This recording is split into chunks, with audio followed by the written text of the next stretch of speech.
الحمد لله نحمده ونستعينه ونستغفره ونؤمن به ونتوكل عليه ونعوذ بالله من شرور أنفسنا ومن سيئات أعمالنا من يهد الله فلا مضل له ومن يضلله فلا هادي له ونشهد أن لا إله إلا الله وحده لا شريك له ونشهد أن سيدنا ومولانا محمدا عبده ورسوله أما بعد فأعوذ بالله من الشيطان الرجيم بسم الله الرحمن الرحيم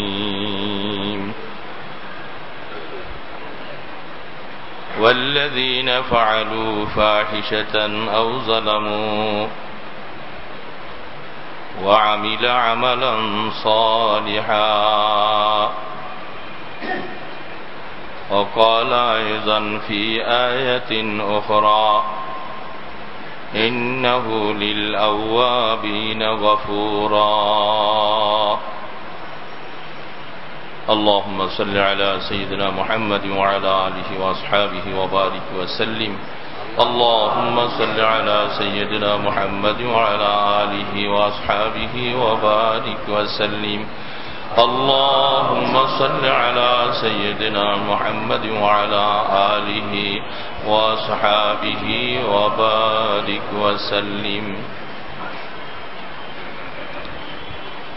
नेककार दीनदार मुसलमान भाईरा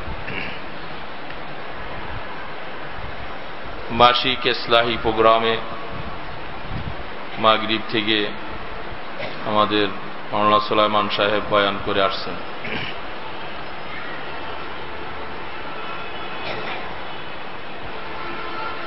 আমরা এখানে যারা আসছি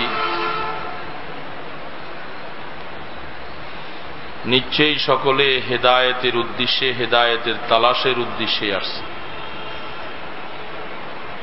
যে হেদায়েত আল্লাহ পাকের হাতে, আমরা আল্লাহ পাকের কাছে হেদায়েত চাইতেছি। সেই হেদায়েত চাওয়ার বিভিন্ন মাধ্যমের মধ্যে এটাও একটা মাধ্যম। ইসলাহি প্রোগ্রামের মধ্যে আসছি, কিছুদিন এই কথা শুনব, আল্লাহ পাক দিলের হালাত পরিবর্তন করে দিবেন। বিশেষ করে আখিরাতে আল্লাহ পাকের কাছে আমরা নাজাত প্রাপ্ত হব। এই জন্যেই এই মজলিস কায়েম করা হয়েছে এবং আমরাও এই উদ্দেশ্যে আসছি। বলনেওয়ালা শুননেওয়ালা সকলেরই মাকসাদ একটা, যে আল্লাহ পাকের থেকে আমরা হেদায়েত পেয়ে যাই। আল্লাহ আমাদেরকে হেদায়েত দান করেন, আল্লাহ পাকের তরফ থেকে মাগফিরাত হয়ে যায়। সকলেরই একটাই মাকসাদ।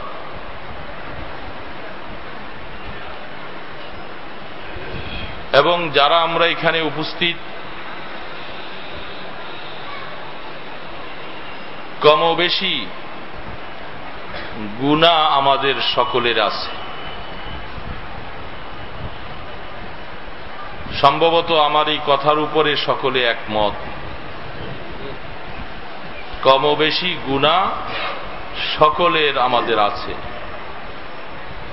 নিঃসন্দেহে। আল্লাহ পাক যারা গুনাহ করেছি, গুনাহগারদের সম্পর্কে আল্লাহ পাক কি আশ্বস্ত করলেন?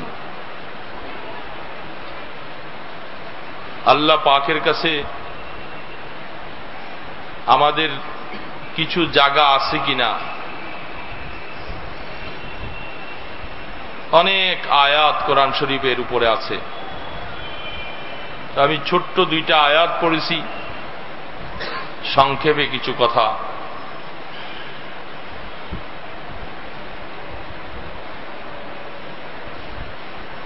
হযরতে সাঈদ ইবনুল মুসাইয়িব রাহমাতুল্লাহ আলাইহি, যিনি খুব বড় মানের একজন আলেম,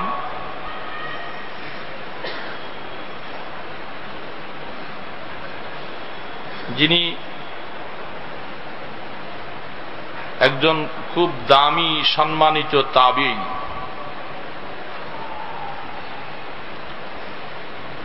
আবু হুরায়রা রাদিয়াল্লাহু তাআলা আনহুর শাগরিদ।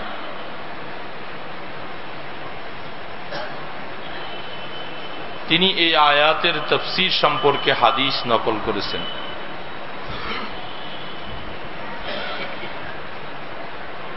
ইন্নাহু লিল আওয়াবিনা গফুরা।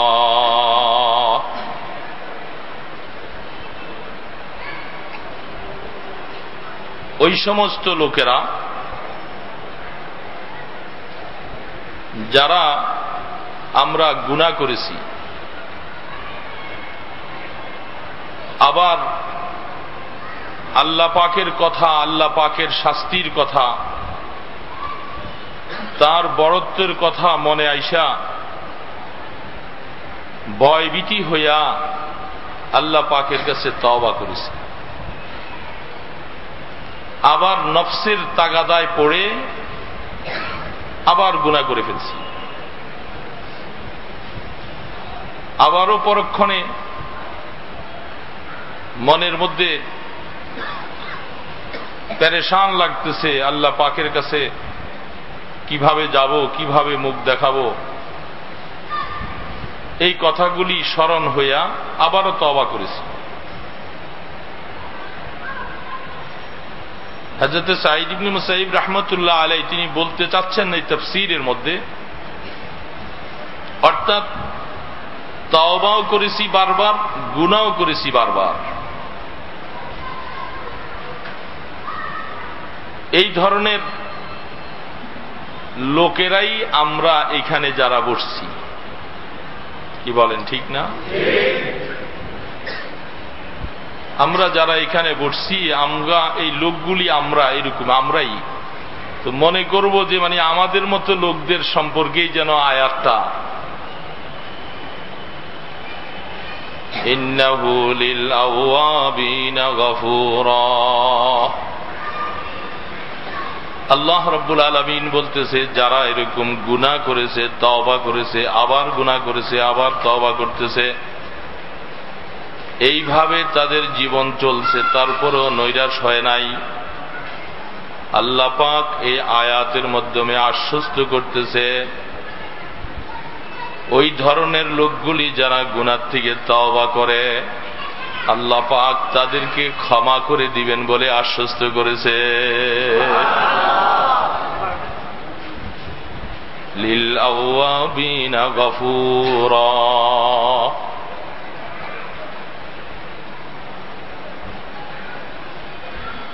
والذين إذا فعلوا فاحشة أو ظلموا وعمل عملا صالحا। এই আয়াতের মধ্যে আল্লাহ পাক বলতেছে যারা ফাহিশা গুনাহ করেছে, গুনাহে কবিরা করেছে, আও জালামু অথবা সগীরা গুনাহ করেছে,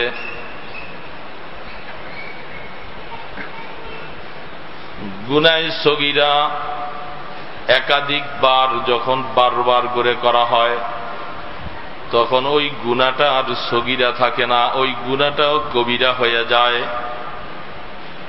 এই জন্যই দেখা যাইতেছে আমাদের সগীরা গুনাহ নাই, আমাদের গুনাহ সবগুলি কবিরা গুনাহ। গুনাহ করতেছি, কবিরা গুনাহ করেছি তো এটা গুনাহ কবিরা, সগীরা গুনাহ হয়ে যাচ্ছে, আরেকবার করছি, আরেকবার করছি, আরেকবার করছি। যখন সগীরাকে সগীরা মনে করে করা হয়, হাদিসের মধ্যে বলে এটা আর সগীরা থাকে না, এটাও গুনাহ কবিরা হয়ে যায়। আর গুনাহ কবিরার জন্য তওবা একান্ত জরুরি। যদি আল্লাহ পাকের কোন বান্দা ইজা যালামু ফাহিশাতান আও যালামু, তারা এরকম কবিরা গুনাহ করেছে অথবা সগীরা গুনাহ করেছে, আল্লাহ রাব্বুল আলামিন বলে তারপরে আবার ওয়া আমিলা আমালান সালিহা, তারপরে আবার সে নেক আমল করতেছে, নামাজ পড়ে, তাসবিহ পড়ে, তেলাওয়াত করে, জিকির আজকার করে, রমজানের রোজা রাখে, নেক আমল করতেছে, ওয়া আমিলা আমালান সালিহা। আল্লাহ রাব্বুল আলামিন বলে এই ধরনের গুণ বিশিষ্ট লোকগুলাকে গুনার উপরে আমি আল্লাহ পাক তাদেরকে রাখি না, তাদের গুনাহগুলাকে আমি মাফ করে দেই।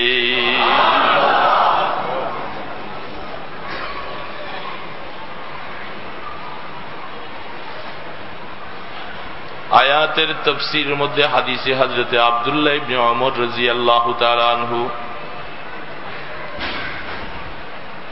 তিনি এক হাদিসের উদ্ধৃতির মধ্যে বলেন, আল্লাহ পাক যে মাফ করেন, মাফ করার সিস্টেমটা কিরকম হবে? আমি এখানে গুনাহ করেছি, ওই জমিন সাক্ষী,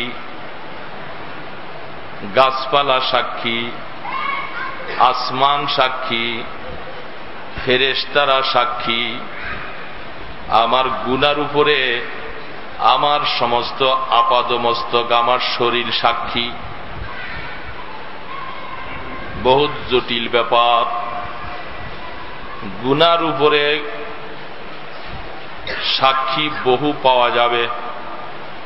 আমি হয়তো গুনাহ করেছি, আল্লাহ পাক মাফ করে দিলেন। কিয়ামতের ময়দানে এই সাক্ষীরা সব আল্লাহ পাকের কাছে সাক্ষী প্রদান করবে যে আল্লাহ তোমার এই বান্দা গুনাহ করেছে।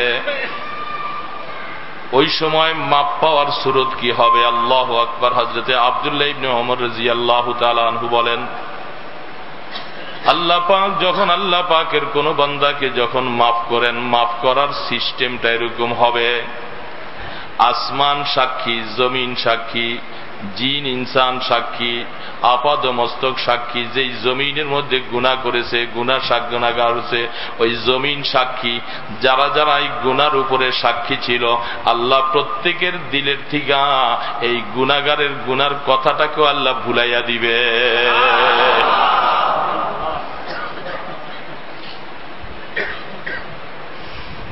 তারা যেন কিয়ামতের ময়দানে আমার বিপক্ষে যেন সাক্ষী দিতে না পারে, এদের দিলের থেকেও আল্লাহ পাক কথাটাকে মুছে দিবে, ভুলে যাবে। আসমানও জানবে না, জমিনও জানবে না, ফেরেশতারাও জানবে না। আল্লাহ রাব্বুল আলামিন যখন কাহাকেও মাফ করবে, তখন এইভাবে আল্লাহ পাক মাফের ব্যবস্থা করবেন। ওয়া ইউবাদদিলুস সাইয়্যাতি বিল হাসানাত। 3 নম্বর, আল্লাহ রাব্বুল আলামিন গুনাহ মাফ করলেন, যারা সাক্ষী ছিল তাদের জেহেন থেকে মুছাইয়া দিলেন। কেউ আর ওই গুনাহগারের বিপক্ষে সাক্ষী দিবে না। 3 নম্বর, আল্লাহ রাব্বুল আলামিন বলেন, যেহেতু গুনাহটা যখন করে ফেলছে, তখন তার আমলনামার মধ্যে ফেরেশতা লিখছিল, গুনাহটাকে যখন মুছে ফেলছেন, মহু করে দিছেন, মুছে দেওয়ার কারণে ওই জায়গাটা খালি পড়ে থাকবে। তখন হয়তো ফেরেশতারা কিয়ামতের ময়দানে এবং মানুষ যারা আমলনামা যখন দেখবে, তখন তার ওই জায়গাটা খালি দেখা যাবে। আশপাশে নেক দেখা যায়, আর ওই জায়গাটা খালি কেন? একটা প্রশ্নবোধক আইসা যাইতে পারে। এই জন্য আল্লাহ পাক বলে, এই কারণে আমার বান্দা ওই সময় শরম পাবে। আমি যে তাকে মাফ করে দিলাম, আমি যে তার গুনাহগুলাকে মাফ করেছি, কেউ সাক্ষী নাই, সেও ভুলে গেছে। আমি আল্লাহ পাকের সব ভুলাই দিলাম, কিন্তু আমলনামার মধ্যে যে খালি জায়গাটা থাকলো, ওই জায়গাটা দেখলে তারও মনে প্রশ্ন আসবে, অনেকেরই প্রশ্ন জায়গা যাবে। এই প্রশ্ন থেকে যেন তাকে বাঁচানো যায়, এই জন্য আল্লাহ পাক বলতেছে, আমি আল্লাহ আমার বান্দাকে মাফ করলাম। কিভাবে মাফ করেছি? মাফের হালাত হলো, তার ওই জায়গাটা, যেই জায়গাটার মধ্যে তার গুনাহটাকে মাফ করেছি, ওই জায়গার মধ্যে আমি আল্লাহ নেক বসাইয়া জায়গাটাকে পুরাইয়া দিব।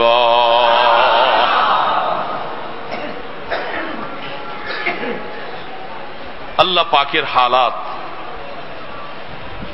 দেখলেন। এ মাঝে মধ্যে কোরআন শরীফের এই আয়াতগুলি, এগুলি সামনে আসলে দেমাগে ধরে না। আল্লাহ রাব্বুল আলামিন তার আরশকে বানাবার 4000 বছর আগে আরশ এখনো আল্লাহ পাক বানান নাই, আরশ বানালেন। আরশ বানাবার 4000 বছর আগে আল্লাহ রাব্বুল আলামিন নির্ধারণ করে রাখছেন যে আমি আরশ বানাবার পরে এই কথাটা লিখা দিব যে আমি আল্লাহ পাক আমার বান্দাকে মাফ করার ব্যাপারে এটা নীতিমালা হবে যে আমি যখন কোন বান্দার উপরে রাগ হয়ে যাব, রাগের তুলনায় আমার বান্দার উপরে আমার রহমত সবসময় বিজয়ী থাকবে।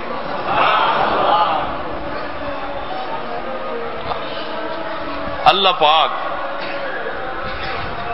কত মেহেরবান, তিনি কত দয়ালু।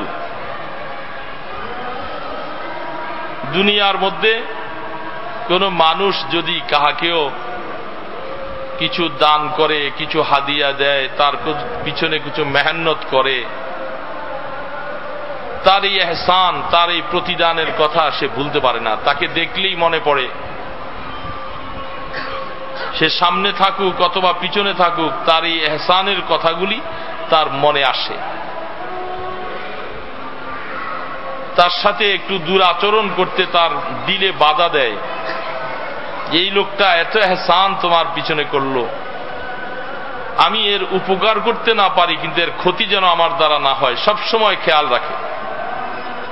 এটা যাদের মধ্যে মরুয়তি আছে, যাদের মধ্যে মানুষত্ব আছে, তারা সব সময় এরকম খেয়াল রাখে।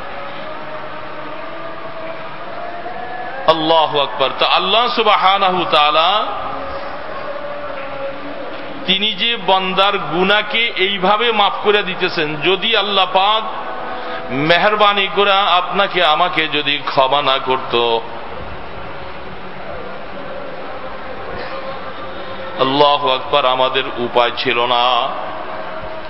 আল্লাহ পাক যদি মেহেরবানি করে মাফ করেই যদি না দিতেন, তাহলে ইন্তেকালের পরে, মৃত্যুর পরে অবধারিত জাহান্নামে যাওয়া লাগতো। এই জন্য আল্লাহ রাব্বুল আলামিনের কাছে আমাদের আশাবাদী যে আল্লাহ তুমি তোমার বান্দাকে নিশ্চয়ই মাফ করার জন্য যে আশ্বাস দিয়েছ, এবং কতক্ষণ পর্যন্ত মানুষ মৃত্যুর দুয়ারে যাওয়ার আগ মুহূর্ত পর্যন্ত, ওই সময়ে যদি সে তার গুনার কথাগুলি স্মরণ করে আর আল্লাহ পাকের কাছে যদি সে রুজু হয়ে যায়। আল্লাহু আকবার। হযরত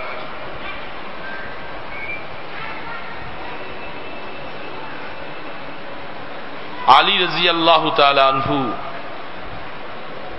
তিনি বর্ণনা করেন, একজন মানুষ 20 বছর পর্যন্ত সে ইবাদত করছিল, লাগাতার ইবাদতে ছিল। শয়তানের ওয়াসওয়াসা তার উপরে আসছে, আবার লাগাতার সে 20 বছর পর্যন্ত এখন গুনার মধ্যে লিপ্ত। ওদিকে 20, এদিকে 20-40 বছর। তার আগেও তার সেই বালেগ হওয়ার আগ পর্যন্ত এখানে 15-17 বছর, প্রায় বয়স এখন 60-65।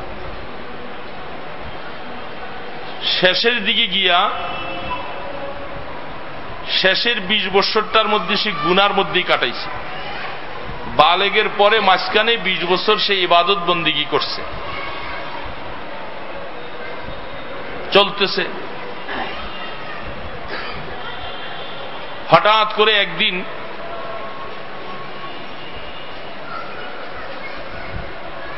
আয়না সামনে আসছে, দাড়িগুলি পাকতেছে। ওই আয়না সামনে নিয়ে দাড়িকে পাকা অবস্থায় দেখার পরে তার এই কথাটা স্মরণ হল যে আমার শরীরের মধ্যে তো আসলে বার্ধক্য পুরা চলে আসছে, শরীরের শক্তিও লোপ পেয়ে যাইতেছে। আমি যে এই যে 20টা বছর গুনার মধ্যে লিপ্ত হয়ে আছি, আমি আল্লাহ পাকের কাছে এই গুনাহ নিয়ে যাব কেমন করে? এই হঠাৎ করে আয়না সামনে নেওয়ার পরে তার এই কথাটা স্মরণ আসছে। স্মরণ আসার পরে আয়নাটা রাইখা তার দিলের মধ্যে খুব একটা চিন্তাযুক্ত অবস্থা, এবং সাথে সাথে যেন কারোর সামনাসামনি কেউ কথাবার্তা যেরকম বলে, সে আল্লাহ পাকের কাছে এরকম করে কথা বলতেছেন যে, আল্লাহ, আমি তো তোমার ওই বান্দা, জীবনে বহু সময় গুনাহ করেছিলাম, জীবনের 20টা বছর ইবাদতের মধ্যে ছিলাম, আবার গাফলতি করে আবার গুনার মধ্যে লিপ্ত হয়েছি। এখন নজর করে দেখি বার্ধক্য চলে আসছে, তুমি তো যে কোনো সময় আমাকে ডাক দিয়া বসবা, আমার যাওয়া লাগবে। এখন মনে ভয় লাগতেছে যে আমার মতো এই গুনাহগার লোকটা যদি তোমার কাছে তওবা করি, তুমি আমাকে কবুল করবে কিনা।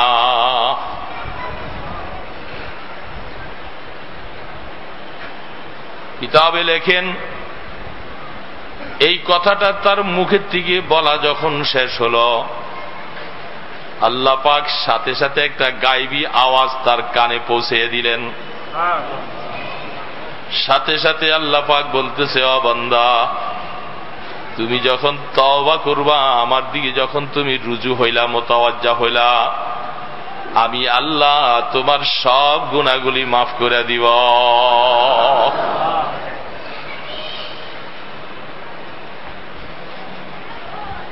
সাথে সাথে খোদার বান্দা আল্লাহ পাকের কাছে খালেস ভাবে তওবা করতে থাকলেন আর সেজদায় পড়ে গেলেন। 20টা বছর মাঝখানে শুধু গুনার মধ্যে চলছে। আশ্বস্ত করলেন আল্লাহ পাক, আর কত বড় আশ্বস্ত করেছে যে তাকে মাফ করে দিবেন। আল্লাহ পাক এলহামি ভাবে আওয়াজ দিয়ে তাকে পৌঁছেই দিলেন।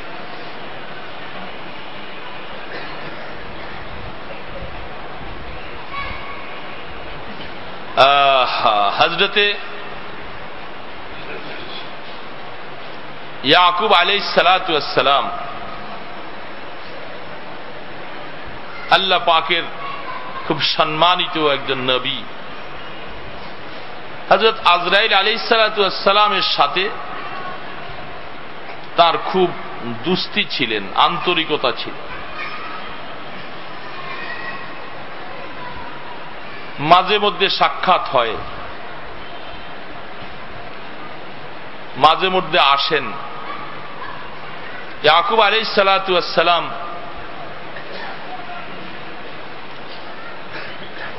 তিনি একদিন আজরাইল আলাইহিস সালাতু ওয়াস সালামকে সম্বোধন করে বলেন যে, ভাই আজরাইল, আপনি তো আমার কাছে বন্ধুসুলভ আচরণে মাঝে মধ্যে দেখা করতে আসেন, একদিন তো আপনি আসবেন আমার কাছে এমন একটা অবস্থায় যেদিন আল্লাহ পাক আপনাকে নির্দেশ করবেন আমার রূহটাকে কবজ করার জন্য।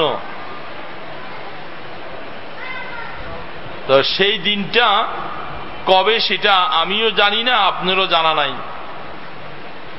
যেহেতু আপনার সাথে আমার একটা বন্ধুসুলভ আচরণ আছে,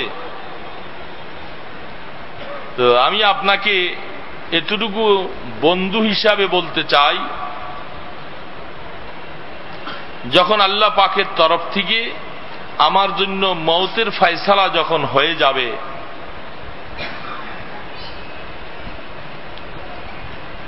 আপনি আমার কাছে কয়েকদিন আগে আপনার পক্ষ থেকে কিছু দুধ পাঠাইয়ে দিবেন, তখন আমি বুঝতে পারবো যে আমার বন্ধু আজরাইল আলাইহিস সালাম আমার কাছে এখন আসবে। এতদিন আসছে বন্ধুর মতো আচরণ করতে, আর এখন আসবে আমার রূহ নিয়ে যাওয়ার জন্য।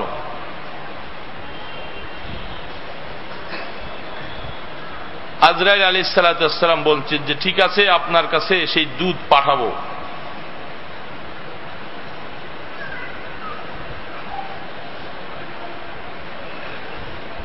চলতেছে, হঠাৎ করে যখন তার মৃত্যুর সময় চলে আসলেন, হযরত ইয়াকুব আলাইহিস সালাতু ওয়াস সালাম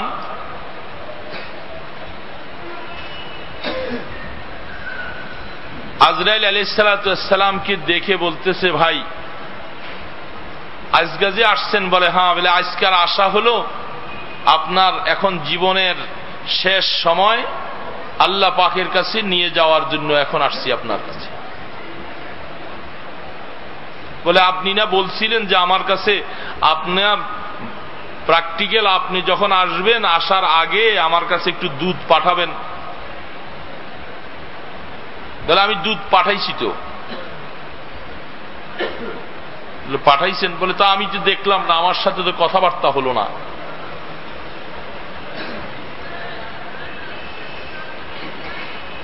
ইয়াকুব আলাইহিস সালাম যখন এই প্রশ্ন করলেন,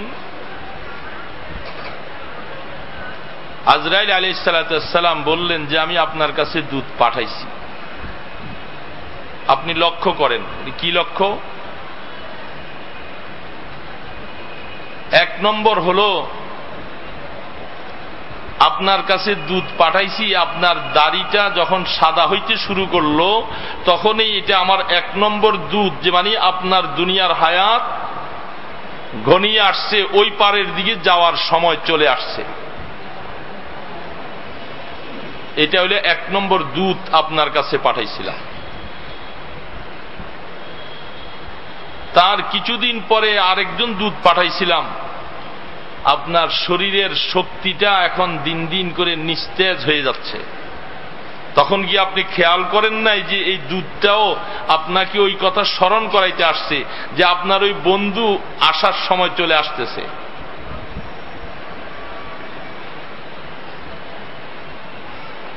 তিন নম্বর আরেকটা দুধ আসছিল আপনার কাছে, আপনি যে শটান দেহ চলতেন, এখন বার্ধক্যের দিকে চলে আসার কারণে অটোমেটিক একটু বাঁকা হয়ে গেছেন। ওইরকম শটান সিনা টান করে চলাটা অবস্থাটা নাই, যেন শরীরেই আপনাকে একটু বাঁকা করে ফেলছে। এই তিনটা দুধ আপনার কাছে আমি পাঠাইছিলাম। আল্লাহু আকবার। হযরত ইয়াকুব আলাইহিস সালাম চোখের পানিগুলি ছেড়ে দিলেন। এত বড় জলিলুল কদর পয়গম্বর, বন্ধু আপনি যে দুধ পাঠাইছিলেন আমি বুঝতে পারি নাই, আমি মনে করেছিলাম বাস্তবে কোনো ফেরেশতা আমার কাছে আইসা সরাসরি কথা বলবে। এখন যদি দুধগুলি আমার শরীরের সাথে সম্পর্ক, বলে এইটাকেই আল্লাহ পাক উম্মতের জন্য দুধ হিসাবে রাখছে। কারো দাড়ি পেকে যাবে, চোখের জ্যোতি কমে যাবে, শরীরের মধ্যে বার্ধক্য চলে আসবে, জুয়ানি আস্তে আস্তে খতম হয়ে যাবে, তখনই তার প্রত্যেকটা সেকেন্ড আর মুহূর্তে স্মরণ আসার দরকার যে আমি যেই দিকে দৌড়াইতেছি কখন যেন হঠাৎ করে মালাকুল মউত চলে আসে।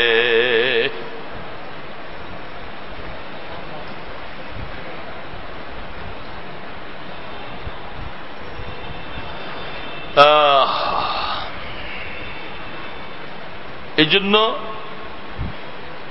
এগুলি আপনাকে আমাকে তওবার দিকে নিয়ে যাওয়ার জন্য স্মরণীয় ব্যাপার, স্মরণ করিয়ে দেয়। তাই সকলে আমাদের জীবনের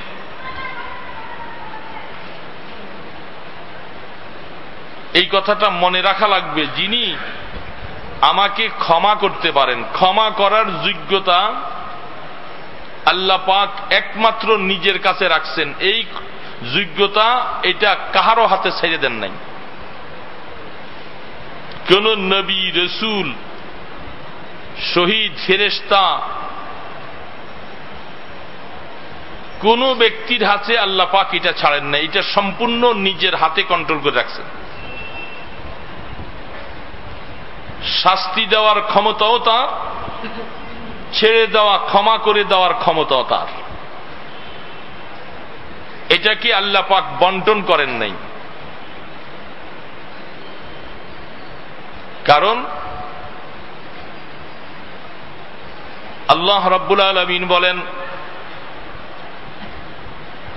আমি আমার কোন বান্দাকে মাফ করব, কোন বান্দা আমার কাছে কিভাবে তওবা করলো, কোন বান্দা আমার কাছে কিভাবে তাকে সুপর্দ করলো, এই জিনিসটা আমি যেরকম বুঝবো আর আমার কোন মখলুক, কোন নবী রাসূল, ফেরেশতা তারাও বুঝতে পারবে না। এই জন্য এইটা একমাত্র যোগ্যতার ক্ষমতা আমি আল্লাহর। আমি যদি সবাইকেও মাফ করে দেই, কেউ আমাকে কৈফিয়ত তালাশ করার মতো ক্ষমতাও কারো নাই।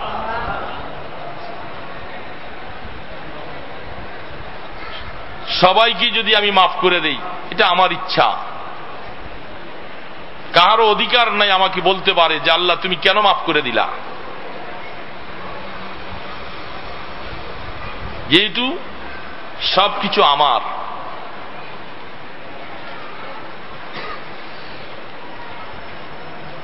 শয়তান ইবলিস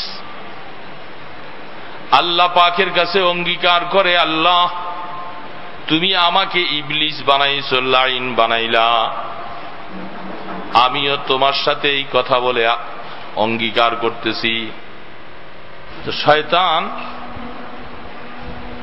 আল্লাহ পাকের কাছে বলতেছে যে আল্লাহ তুমি আমাকে শয়তান বানিয়েছো,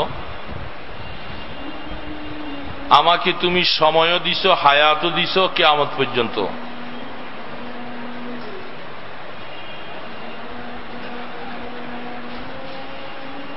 লা আহতানিকান্না যুররিয়াতা আদম, যে আমি বনি আদমকে, আমার হায়াত যেহেতু কিয়ামত পর্যন্ত, আমি বনি আদমের পিছনে লাগে আছি, কিভাবে প্রলোভন দিয়ে দিয়ে তাদেরকে গুনাহ করাইতে হয়, আমার সাধ্য অনুসারে আমি চেষ্টা করে তাদেরকে গুনাহগার বানাবো।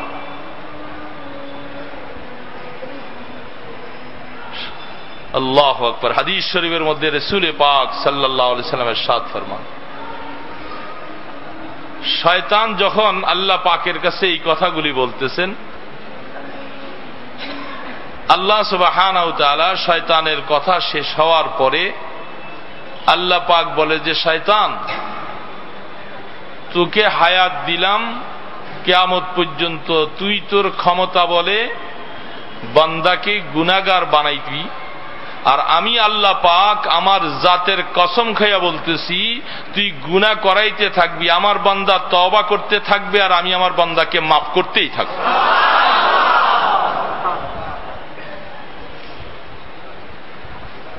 তুই কত গুনাহ করাবি, আমি মাফ করে দিব।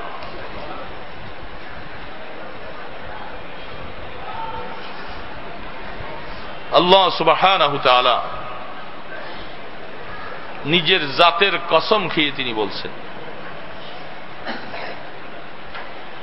যিনি বান্দাকে এইভাবে মাফ করবেন,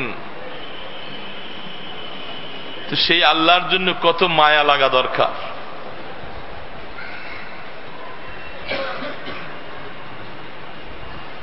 তাকে কত বেশি ভালোবাসা দরকার।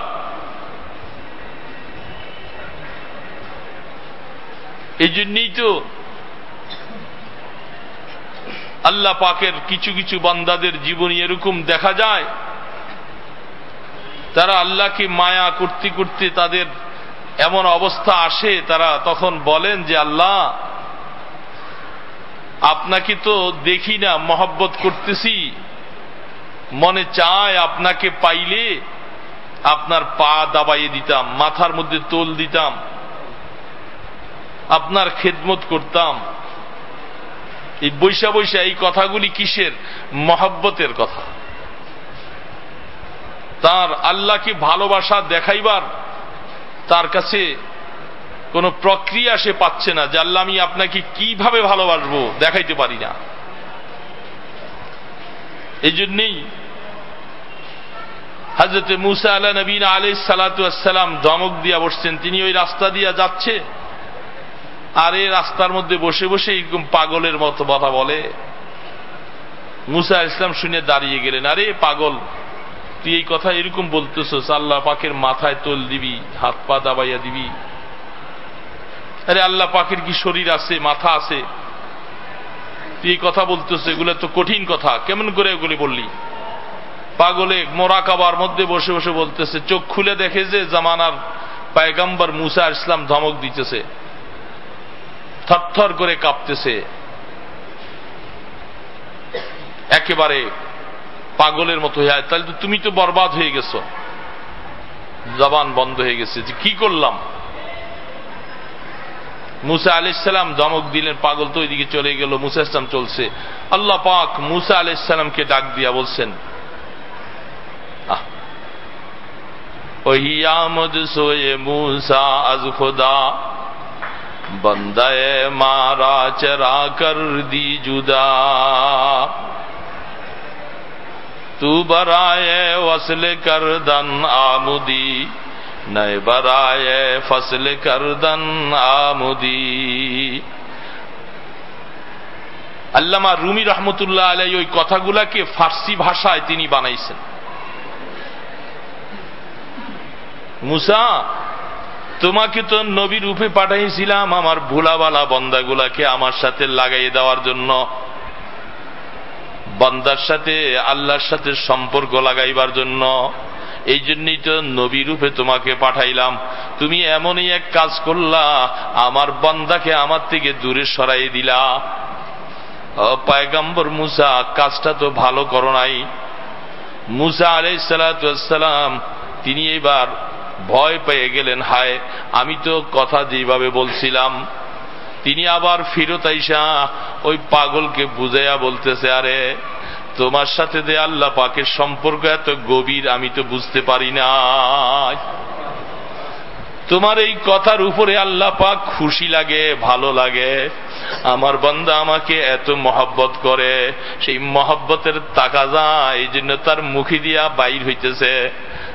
মাথার মধ্যে তোল লাগাইয়া দিব, হাত পা গুলি দাবাইয়া দিব, তোমাকে পেলে আমি দুধ খাওয়াবো। এটা আসলে তার দিলের এমন একটা চাহাত, আল্লাহ পাকের সাথে মহব্বতের কথা। এই জন্য আল্লাহ পাক বলে, বান্দা যখন আমার সাথে মহব্বত করে যখন কোনো কথা বলে ফেলে, এটা আমি ধরি না, আমি দেখি তার দিলের অবস্থা, সে আসলে বলতে চায় কি, হয়ে যায় কি। এই জন্য আমার সাথে বান্দার সম্পর্কটা মহব্বতের সম্পর্ক। যিনি আপনাকে আমাকে এইভাবে করে মাফ করে দেওয়ার জন্য ওয়াদা করলেন, ঘোষণা দিলেন, সেই আল্লাহকে কতই মহব্বত করা আমাদের দরকার ছিল। আমরা সেরকম মহব্বত করতে পারি না। এই জন্যই আল্লাহ পাকের বান্দা নিরিবিলি বসে বসে আল্লাহর কাছে কান্দে, চোখের পানি ছাড়ে, আর কত কথা মহব্বত আনা, কত কথা বলে, প্রেমের আলোচনা করে, তার কাছে বলতে ভালোই লাগে।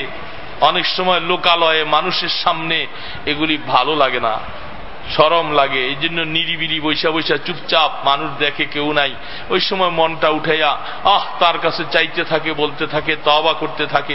আল্লাহ পাক বলে, বান্দা তুমি যখন হাত পেতে চাইয়া থাকো, তখন আমি আল্লাহ রব্বুল আলামিন ওয়াদা করেছি এদের হাত খালিয়াতে ফিরাই দিতে, আমি এদেরকে মাফ করেই দেই। এই জন্য আল্লাহ পাকের কাছে মাফ চাবো আমরা।